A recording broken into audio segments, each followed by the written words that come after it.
Blue read by DPasserby. What's the danger in loving a stranger? Chapter 1. Panay angling na blue sa kanan bahagay ng sasakyan habang mabagal natin itahak ang may kadilimang party ng park. Somewhere behind these trees waits a girl in red. Good old buddies. Glenn and Tori masterminded this thing. Blue's guardian devils na matagal na sayang inimpluence yahang bitawan ng monogamy. Ang tanning tong sumubok na pumigil sa plan on ito AC Drick. Blue's bestest friend na malapit nan magpasta. Castle na ito for 3 years at may isu ng anak with a very doting wife, Annie. Hindi suang nagtatago sa dilim. Panakanako ay nakakahigip ng silhouette ng kababahang tila hubo na sa maring hapit na kasuotan, kung mayroon man. Ay pinadevelop ang dating gubat bilang apasyal na park ng municipalidad nuanan upo ng men nakasalukayang nasa last term na ito. Ang park ay matagal at tuluyan ng kinlimutan. Walang ilo at nagtatas ang puno at talahabang nagsisilbing gayong paraso ng hindi mababuting elemento prostitution, pagnanako, droga at mas malalalang crime and talagang rape at pagpatay. The idea suddenly gave Blue the shivers. It's the first time and it might turn into a disaster. Sinabahan na ng dalawa na magbook ng room para sa kanya at dun na lang imamit ang baby.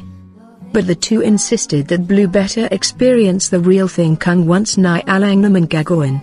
Brunaging concerned din nila ang safety ng kaibigan kaya nagbook ng hookanap hipikapin na alang sa harden ng kamanduhan. Nikat na niyang circle at nasa kabilang side na, road now leading Blue back to its gates. And that's when Blue saw her. The lanky figure leaning on a tree, looking like she's waiting for someone. Humanto si Blue at iniatras ang sasakyan. Blue stopped the car exactly in front of the figure. Filled with second thoughts and hesitation, hindi niya binaks ng pinto nor bintana. Instead, sinubsop na ang mukas a wheel. Images. Voices.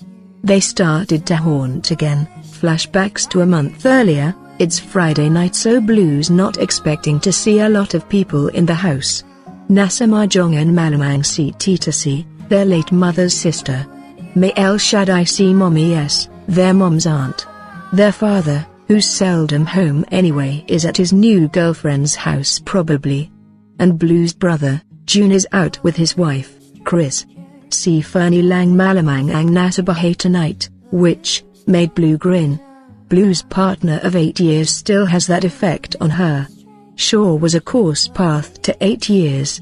But Blue's unwavering love led them to this.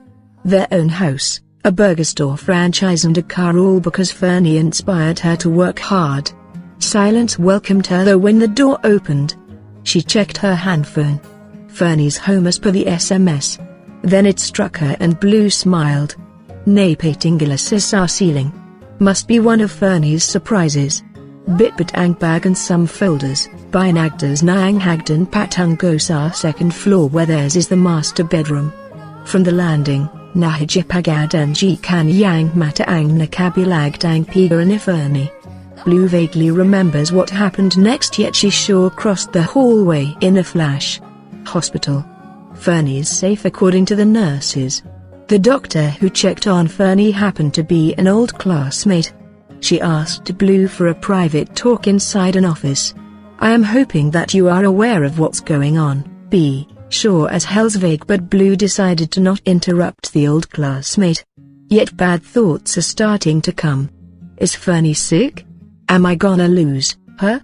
The doctor hesitated, so blurted out instead, are you visiting some sort of fertility clinic?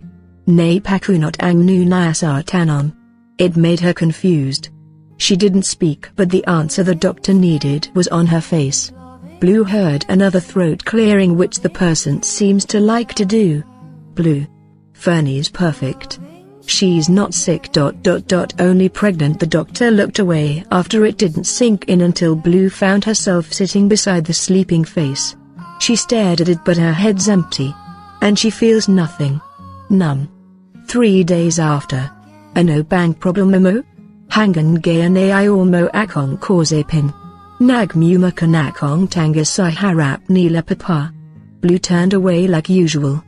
Brobago pa si I makalabas ng pinto. Fernie pounced on her like a wild cat. And Blue let her do it like usual. Fernie has got this kind of temper. Blue can feel the scratches on her face. They sting, but it's not the reason why tears are coming down her face. Fernie realized what she did and was mortified. She quickly hugged the love of her life. She heard Blue mumbling and sobbing at the same time. Why? Who? Her voice shaky. What who? Confusion. Who's the guy? Who's the father? The floodgates opened. Then it hit Fernie. And cried that guilty cry. I'm sorry. I'm so sorry. And she hugged herself as if cold and started to rock lightly. It's a Fernie mannerism. Usually when she's very upset. For the first time though, she didn't feel like reaching to her, wrapping her arms around her.